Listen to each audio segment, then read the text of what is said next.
और गुजरात के बीच खेला गया आईपीएल का 56वां मुकाबला पसंद आया हो तो इस वीडियो को दिल से एक लाइक जरूर करें। दोस्तों, आईपीएल 2026 का 56वां और अब तक का सबसे रोमांचक सांसों को रोक देने वाला महामुकाबला आज आईपीएल इतिहास की दो बड़ी टीमें गुजरात टाइटंस और सनराइजर्स हैदराबाद के बीच नरेंद्र मोदी स्टेडियम अहमदाबाद में खेला गया। ऐसे में मुकाबले की शुरुआत हुई हैदराबाद के टॉस जीतने को लेकर। जी हां, आज के इस रोंगटे खड़े कर देने वाले महामुकाबले में कप्तान पैट कमिंस ने टॉस जीता और पहले गेंदबाजी करने का फैसला किया और विपक्षी टीम गुजरात को बल्लेबाजी के लिए आमंत्रित किया था। फिर मुकाबला शुरू हुआ। रनों की बारिश करने के इरादे से गुजरात की ओर से शुभमन गिल और साई सुदर्शन ओपनिंग बल्लेबाजी करने के लिए मैदान में उतरे। दोस्तों, इन दोनों ही बल्लेबाजों के कंधों पर इस महामुकाबले में अपने टीम को एक विस्फोटक ओपनिंग शुरुआत दिलाने की बड़ी जिम्मेदारी थी। और दोस्तों, ऐसा ही कुछ अंदाज गुजरात के ओपनिंग बल्लेबाजों की ओर से देखने को भी मिला। जी हाँ, भले ही मैच का पहला ओवर दोनों ही बल्लेबाजों ने काफी सूझबूझ के साथ खेला और हैदराबाद की ओर से गेंदबाजी पर आए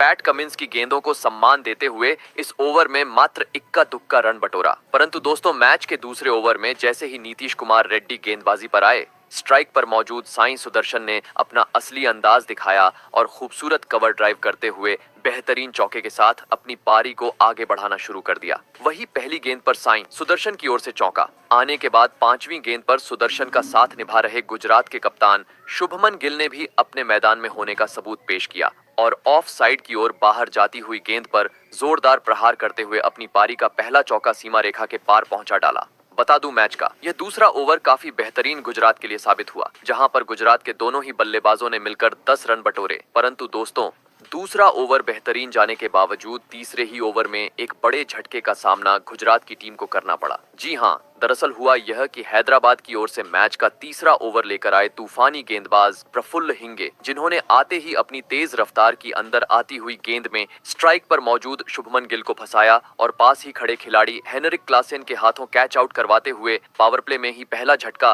गुजरात की टीम को दे दिया। आपको बता दें, शुभमन गिल आज ज्यादा वक्त तक क्रीज पर नहीं टिक पाए और महज 5 रनों की पारी खेल अपना कीमती विकेट गवा बैठे। दोस्तों, शुरुआती ओवरों में ही गुजरात की बड़ी मछली जाल में फंसने के चलते अब अलग ही जल्लोष करते हुए हैदराबाद के खिलाड़ी मैदान पर नजर आ रहे थे, तो वहीं दूसरी ओर निराश होते हुए अब गुजरात के कप्तान पवेलियन का रास्ता नाप चुके थे। ऐसे में दोस्तों, पहला विकेट जाने के बाद अब गुजरात की ओर से मैदान में उतरे विस्फोटक बल्लेबाज जोस बटलर। बता दूं, प्रफुल्ल हिंगे का यह ओवर काफी किफायती हैदराबाद के लिए साबित हुआ, जहां पर उन्होंने विकेट तो चटकाया ही और साथ ही इसके बाद बची हुई अगली 4 गेंदों पर महज 2 ही रन बटोरने का मौका गुजरात की टीम को दिया। दोस्तों, देखा जाए तो अब तक हुए पहले 3 ओवरों में पूरी तरीके से हैदराबाद के गेंदबाजों का बोलबाला मैदान पर देखने को मिला था। जी हां, क्योंकि 18 गेंदों का खेल हो चुका था और अब तक महज 17 ही रन गुजरात की टीम स्कोर बोर्ड पर लगाने में सफल हो पाई थी। लेकिन अभी भी पावर प्ले की आखिरी 3 ओवरों का खेल बचा हुआ था। इस कारण देखना दिलचस्प था कि बचे हुए पावर प्ले के अंतिम 3 ओवर कौन सी टीम अपने हित में करती है।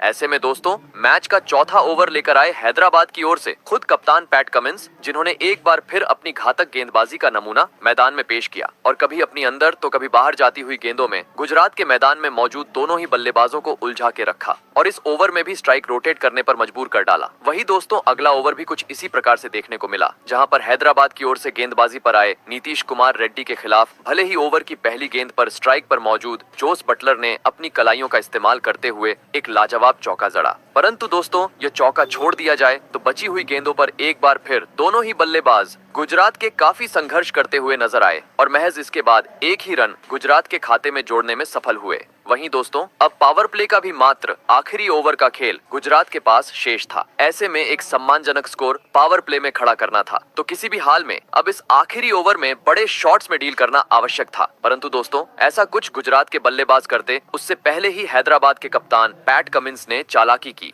और पावर प्ले के आखिरी ओवर को देखते हुए गेंद थमाई अपने सबसे बेहतरीन गेंदबाज प्रफुल्ल हिंगे को। और दोस्तों, प्रफुल्ल हिंगे ने भी कप्तान पैट कमिंस को बिल्कुल भी निराश नहीं किया और अपने ओवर की पहली ही बाहर जाती हुई गेंद में गुजरात के ढाकड़ बल्लेबाज जोस बटलर को फंसाया और विकेट कीपर ईशान किशन के हाथों कैच आउट करवाते हुए पावर प्ले में ही बैक फुट पर गुजरात की टीम को धकेल दिया। आपको बता दें, जोस बटलर आज हैदराबाद के खिलाफ मात्र 7 ही रन बना पाए। दोस्तों, पहले ही पावर प्ले में रनों की गति धीमी और इसी बीच बटलर जैसे बड़े बल्लेबाज का कीमती विकेट हाथ लगने के चलते अब काफी ज्यादा खुश मैदान में मौजूद हैदराबाद के खिलाड़ी और साथ ही हैदराबादी प्रशंसक नजर आ रहे थे। तो वहीं दूसरी ओर बटलर के विकेट के चलते अब गुजरात की टीम पर दबाव बढ़ चुका था। ऐसे में दोस्तों, दो बड़े बल्लेबाजों के पवेलियन लौट जाने के बाद अब गुजरात के लिए मैदान में उतरे निशांत सिंधु, जिन्होंने विकेट गिरने का दबाव खुद पर बिल्कुल नहीं आने दिया और अपनी पारी की दूसरी ही गेंद पर खूबसूरत तरीके से गेंद को पॉइंट की ओर खेलते हुए चौके के साथ अपनी पारी का आगाज कर डाला।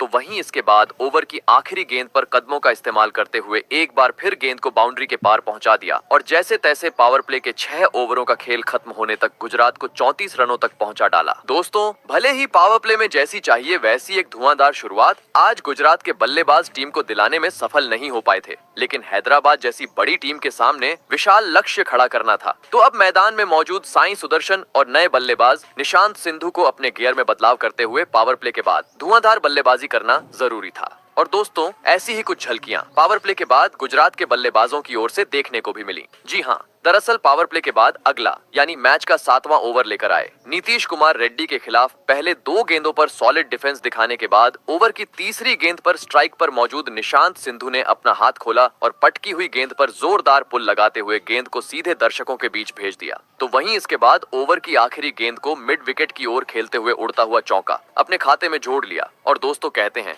ना कि खरबूजे को देखकर खरबूजा रंग बदलता है, और ऐसा ही कुछ मैच के अगले यानी 8वें ओवर में देखने को मिला, जहां पर निशांत सिंधु का साथ निभा रहे ओपनिंग बल्लेबाज साई सुदर्शन ने भी अपने आप को सिद्ध किया और गेंदबाजी पर आए ईशान मलिंगा के खिलाफ पहली ही गेंद को पीछे की ओर खेलते हुए खूबसूरत चौका बाउंड्री के पार पहुंचा दिया और इसके बाद बची हुई गेंदों पर स्ट्राइक रोटेट करते हुए तेज गति से गुजरात की टीम को आगे बढ़ाना शुरू कर दिया। दोस्तों, भले ही पावर प्ले में डगमगाती हुई गुजरात की बल्लेबाजी मैदान पर नजर आई थी, लेकिन अब साई सुदर्शन और निशांत सिंधु की धाकड़ पारी की बदौलत अब हर एक ओवर के साथ तेज रफ्तार से आगे बढ़ती हुई गुजरात की टीम नजर आ रही थी। जी हाँ, क्योंकि ईशान मलिंगा को चौका लगाने के बाद मैच के 9वें ओवर में एक बार फिर साई सुदर्शन ने अपना क्लासिक अंदाज मैदान में दिखाया और पहले 2